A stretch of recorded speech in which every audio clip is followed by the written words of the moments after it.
Okay, so legal advice is, it's very specific, it's very direct, and it usually proposes a course of action. So it's basically saying, based on your fact situation and the information you provided to me, these are what your options are. This is what I would recommend you do. Once you start getting into that kind of territory, then you're talking about legal advice. Or if you're in a situation where saying, okay, your marriage has broken down and the house is registered in your husband's name, these are the steps you should be taking. So once you're personalizing it and adapting it to specific facts in a case, that's when you're starting to move into legal advice.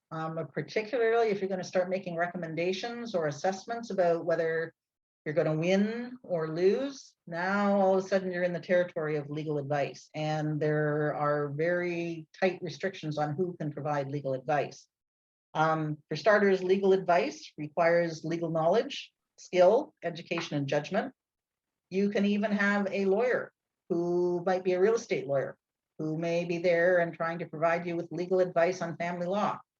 Dangerous situation if that's not that lawyer's area of expertise. So you can get legal advice from a lawyer, but if it's not within their area of expertise, you're going to be in trouble. And the lawyer's going to be in trouble because they're trying to provide advice on something that they may not have the qualifications, skill, or experience to be dealing with. So again, that's why it's always so important to be very careful about when you're contacting a lawyer and deciding if you are going to retain a lawyer, about whether they are good at what they do and they have the experience that you need for your case to be dealt with.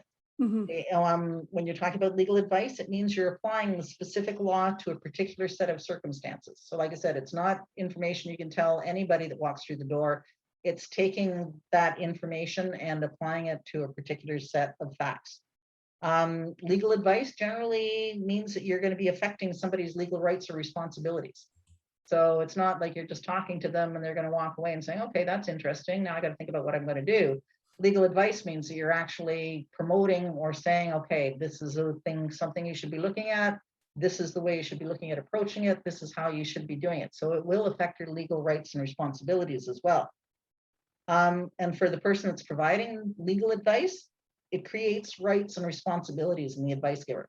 Like as a lawyer, if I am being asked to provide you with legal advice and not just legal information, there's a whole world and planet of responsibilities and rights that come along with that I then have to make sure I'm aware of at all times and make sure that you're aware of, because at that point, I am giving you legal advice, not just legal information. You're entitled to rely on what I'm telling you, and it can have a very serious impact on what's going to happen with the rest of your life, depending on what the issue is that you wanted to talk to me about. So the kind of things that include like specific legal advice questions, will I have to pay spousal support? Is a very common one. And again, I'm sorry, I do tend to focus on family law because that's what I do, right? That's okay. Will the judge let me live in our house if I separate from my husband? Can I stop my ex-partner from moving out of the province with our child?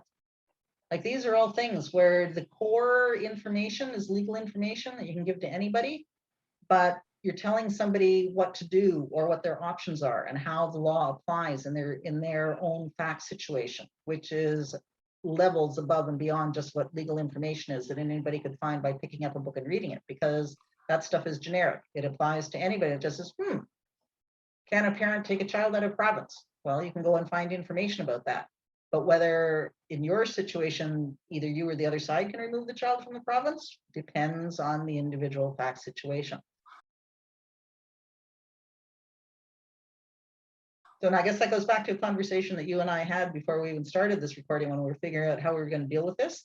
Yeah. A lot of times if you're talking to a lawyer and the lawyer can't give you an answer until they get all the facts and information about your situation from them, the first thing that's going to come out of the lawyer's mouth when you ask them a question after they've heard all your facts is saying, and you want an answer, they're going to say, well, it depends.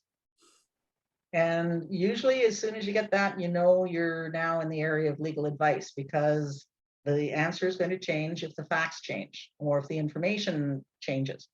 Because again, sometimes what will happen is a lawyer will spend 2 hours with somebody and say, all right, my legal advice is boom. And then 5 minutes later, the client says something that they probably should have told the lawyer in the first 10 minutes of the conversation that they didn't do. It'll totally change the advice that the lawyer's provided, because that one fact can totally change what the lawyer thinks the person should be doing. So like you're saying, what difference does it make and why should it matter? That's where it really, really becomes important. Only a licensed lawyer can give actual legal advice, whereas anybody can provide legal information. Generally, it is illegal actually for a non-lawyer or an unlicensed lawyer. So even if you had a lawyer that's gone through law school and had a practice and then maybe got disbarred or just retired, once the lawyer is no longer licensed to practice, they are no longer entitled to provide legal advice as well. They're the same as any other person off the street. Okay, so it's generally illegal for a non-lawyer or an unlicensed lawyer to offer legal advice or to represent somebody other than him or herself in court. Okay, there are rules that have been relaxed in Ontario that allow paralegals to provide limited legal advice and limited representation in some circumstances, but that's been a very, very recent change. Generally, only a lawyer can provide legal advice. So depending on the situation, legal advice and legal information can both be very, very useful. There are some situations that generally should require the advice of a lawyer, such as starting or responding to a court case. But there are other situations where you just may need legal information, and that you can get from anybody, and you don't necessarily have to get from a lawyer. Now, there is an assumption that if you're talking to a lawyer, that's a pretty good chance that the information you get is going to be accurate. But again, you're not putting yourself at risk or the lawyer at risk by trying to get legal advice when really what you're looking for is legal information.